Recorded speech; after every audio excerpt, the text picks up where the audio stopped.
Hello and welcome to Lemoore. I'm Bonnie and I am a partner in Lemoore, and I'm here today with Stephanie Prestige, our very awesome and amazing educator. We've been working with Stephanie, who is a professor of in aesthetics, and she's been teaching for how many years now? 12. It's crazy. Yeah. Time flies. Especially in this industry, time really does fly. And we were fortunate to start working with Stephanie last October. And we're thrilled today that we get to learn from her regarding the science behind the skin's microbiome. So it's a huge subject, no question, but we've decided to break it down today into some of more commonly asked questions, big picture, what microbiome is about. And Stephanie could talk about this subject for a very long time, and the science behind it is absolutely fascinating. But today we're just going to take little tiny pieces of it so that people can quickly grasp what Esse Probiotic Skincare is doing in this industry. So welcome, Stephanie, and thanks for coming in today to join us in our little studio here. What do you think is the most important thing you want people to learn about skin microbiome? What's most important? Good question. First things first, wrapping our brains around all of this. We've known for such a long time about gut microbiome. But what is quite fascinating is it all stems from the same science in the same place. And of course, it started in around 2006. So it's still a really new subject, isn't it? Yes, it is. And it was all around, it started with the Human Microbiome Project. And it has evolved quite significantly. Now, gut microbiome was studied first because a couple reasons. One, it's a bit more of a controlled environment of internal body, so it made it a little bit easier to study versus skin. But also another big part is the cost of the studies is where it significantly impacted weighting on the skin and having the technology to do it with the cost factor as well. And how did that change with the Human Microbiome Project?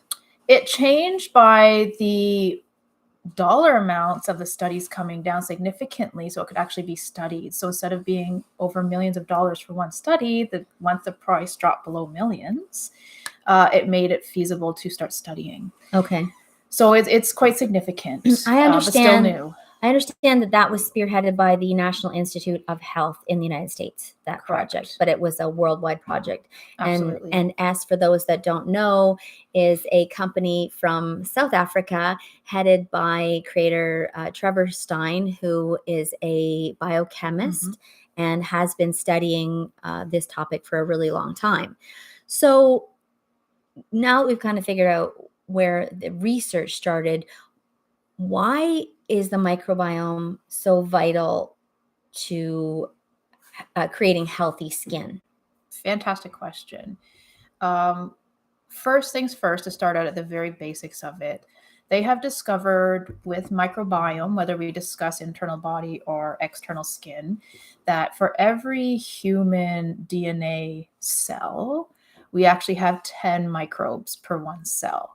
So our microbiome is quite significant and a lot larger in the world of science compared to looking at the way we've always looked at anatomy and physiology and the basics of cell structures. It's so much greater. So it is an ecosystem of its own, but it's a very important ecosystem. We know globally, if we think of the world around us as an ecosystem, and when you take away one plant or one species, it has a domino effect of affecting so much more than just that one plant or that one species. You can have the same conversation around our ecosystem of our skin. So if I'm getting what you're saying, I'm thinking about, I'm a parent, antibacterial hand wash. Yep. So when you take away all the bacteria, not just the bad bacteria, you're leaving your skin on your hands exposed to pathogens. Now, I teach infection prevention and control for the personal services setting. So aesthetics, tattooing, hair, that kind of thing. So I've always talked about hand hygiene being very important. So a lot of people feel that hand hygiene means that you have to take away all the bacteria from your hands. And we know now that that's not necessarily healthy because we need a little bit of balance in our skin's microbiome. So how does that apply to the skin of the face? I'm trying to connect the dots between the good bacteria on my skin and what that means for me having fewer wrinkles. Good question. I'll start it out this way. I'm going to go back to research first before I explain it to you. So one thing with establishment from the Human Microbiome Project is now dermatologists have gone around the world globally and have gone into hunter-gatherer communities.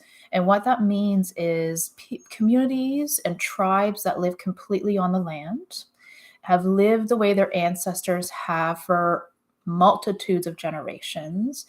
And we also then, dermatologists have looked at common modern societies. What they have discovered, and again, these are dermatologists doing this study, these are dermatologists going in with technical equipment, like actual equipment, and looking at people's skin in these tribal communities, as well as looking at people's skin in modern communities. Okay. And these dermatologists discovered in the tribal communities that are living completely off the land still, this is the part that blows my mind, they have not yet found acne, not one comedone in the skin, which commonly people say blackheads, not one. And they have yet to find any forms of dermatitis people commonly call eczema. Okay. So further, what that means is they are discovering and realizing that acne and dermatitis are modern lifestyle skin diseases. As a result of the way we are living. Yes. And I suspect it's from cleansers that strip our skin from what are some other things we're doing to wreck our microbiome? Not enough time outside. Okay. Too much indoor time. We need to get outside more. If it means you go and start gardening on your doorsteps and planters, please do. Get outside more. We are not getting enough daylight. So because we're not outside, we're not getting enough daylight. And when we see this, that's not new information. People are encouraged now to take vitamin D because we're not getting enough vitamin D because we photosynthesize it through daylight. It's the best way to get it. Not having enough, only as well as our microbiomes on our skin interact with other ecosystems. So we interact with other people. What they're discovering as well is in more common urban lifestyles now, we are only getting ecosystems of skin-to-skin human contact. We're not getting ecosystem contact of touching a plant, touching dirt, touching an animal. There's not as much diversity in that, where in hunter-gatherer communities, there's a lot of diversity of all species around them, whether you talk plant or animal, of having that touch their skin. It sounds like there's a lot of lifestyle things we can do to repopulate our skin with good biodiversity. I plan on going camping as soon as possible this year. Nice. So I understand the connection between probiotics and my gut health. When I feed my gut good bacteria, lactobacillus, I know, and we've just done a lot of traveling. For anyone who knows us, we've just come back from a whole lot of traveling. So we know that lactobacillus is great for our gut, helps us digest food better, and our stomachs feel better, and all of our digestive system works better. So how can those probiotics make a difference as well? And honestly, what's the difference between pre, post, and probiotics? Can you just talk about that briefly? Good question. We're starting to see it pop up in the industry, but we need to be careful. We need to be mindful, and we need to do our homework on what we are putting on our skin and quality of ingredient. And that's not new information. We've learned that, we want to possibly cleanse our skin, but we want to try to stay away from harsh surfactants like sodium lauryl sulfate and things like that. You can have the same conversation around the word organic, a product being certified organic versus the word natural, right? There's and no green. definition of No that. definition and greenwashing. We start to see these challenges pop up in this topic as probiotic skincare. Yeah. So pay attention to first things first. We want to feed our healthy microbes on our skin. That's very important. So the ones that are already there, the ones that are hanging on tight to protect our skin, we need to feed them. And what are we going to feed them? Prebiotics and postbiotics. Okay. And why is that? Why? Because first I'll give you an example. Prebiotics, I'll do it quickly. We can explain more in detail later. But prebiotics are complex sugars. And how they are formulated is extremely important so that we are only feeding the good microbes and not pathogenic microbes, which we know are harmful microbes. Right. Because as soon as we start feeding the enemy, then we're going to make things worse. Right. So the more pathogens that are landing on our skin, that's when we're seeing development of skin conditions of inflammation, whether it's acne.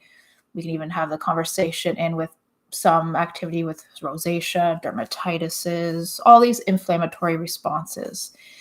So we have to feed the good microbes, and that way they will keep growing and evolving, and there'll be less space on the skin surface for pathogens or harmful. Gotcha. Now, probiotics are giving your skin lactobacillus. They're giving your skin a microbe of a healthy until all your microbes can grow and fill that space for you. So they're filling in all the gaps on your skin. Yeah, competitive exclusion. Okay. So competitive exclusion. That's what we learned in grade 10 biology, whether we remember it or not. But when you fill a space with the stuff you want to be there, there's no room for the bad stuff to be there.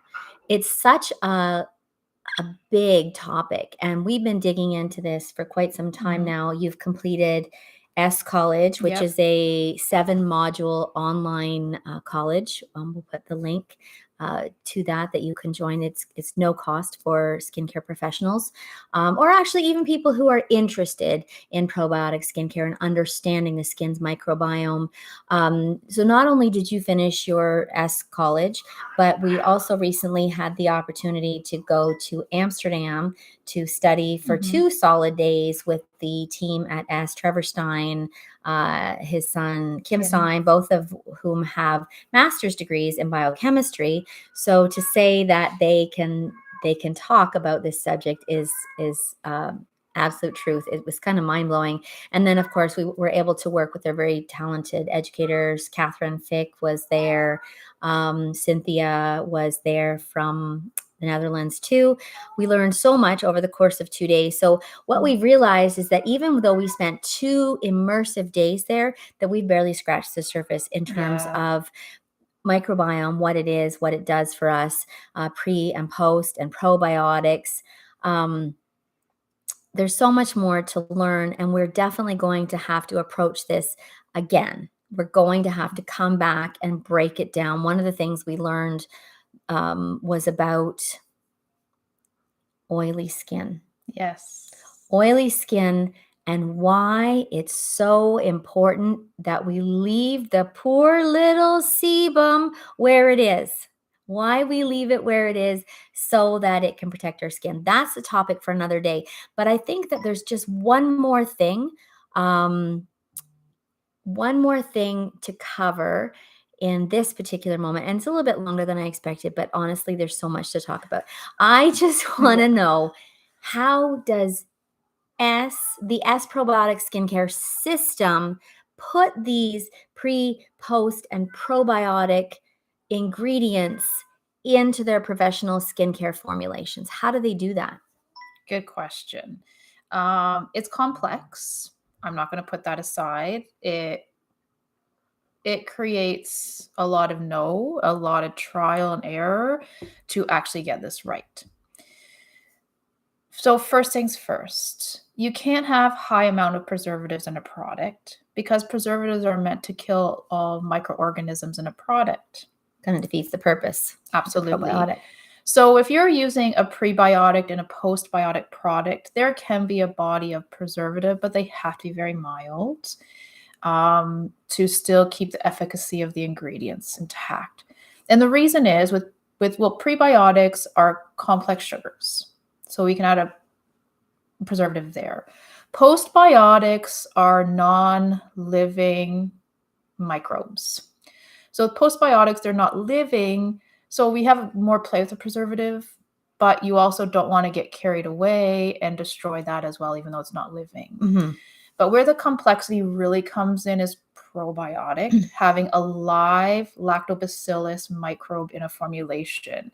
Trevor Stein was the first one to create it in 2015, the very first live probiotic product on the skincare market worldwide. That was only in 2015. The sophistication of it, what we really need to understand is there cannot be preservatives in the product. Well, how can a company do that without growing more harmful pathogens? How that's done is there can't be water in the formulation. That's number one. Right. It has to be a lipid-based formulation. For anybody watching this, understanding product chemistry and formulations, we now know that that significantly brings up the cost of creation. That really brings it up by not putting any water into a formulation. Now, to make this happen, you also have to control the microbes in the formulation that they don't start multiplying and taking over and eating the entire formula. And so they have to do that by encapsulation. So using encapsulated probiotic, individual microbes have to individually be encapsulated in lipid bases. In little spheres, lipid spheres. To keep a control of the delivery system. So that way they don't actually start multiplying and working until they're applied. Gotcha. Directly on the skin. What's also very important that you see with probiotics you're taking, like you mentioned taking probiotics or traveling, you want to look for that similar information on your product skincare ingredient list as well. You should be seeing how many colony forming units. Again, on packaging, it'll say CFU. You also want to see that on your packaging list as well, because if there's live probiotic in there, they have to put in how many colony forming units are in that formulation. There's just so much to do with this subject, and I know on myself, I've been looking at this for more than a year now, learning and trying to put my head around the difference pre-post probiotics and why you need to use them in a certain way. I will say that the light bulb came on for me when I did the rewilding. Not only did I use a certain set of products to reduce sensitivity, reactivity, and to feed my good microbes, and to then, when I got further into it, to increase my colonies of good microbes. That was when I started to see the biggest difference. And I think that anyone looking to understand probiotic skincare should look at the system itself and follow the path, in addition to doing the lifestyle things that Stephanie mentioned earlier. So we're going to dig into this over the next few weeks. If you're watching this right away, or if you're watching this live, I wanted to tell you that we have the opportunity in the Eastern time zone to participate in a small setting training for skin microbiome on March 27th. Yes. It's a Monday morning, and it's at 8 a.m. Eastern time. So we'll put the link to register for that in the comments. But there's so much to learn, and don't feel like you have to learn it. Don't feel like you get it just by looking at a picture either. There's lots to dig into, and we're going to be here to answer as many questions as we can. We're really, really fortunate to be able to work with Stephanie, and we always appreciate when you get to spend time in the office with us, and just everything that you get to talk about. We just learn more and more. So thanks for joining us today, and we will see you next Friday afternoon.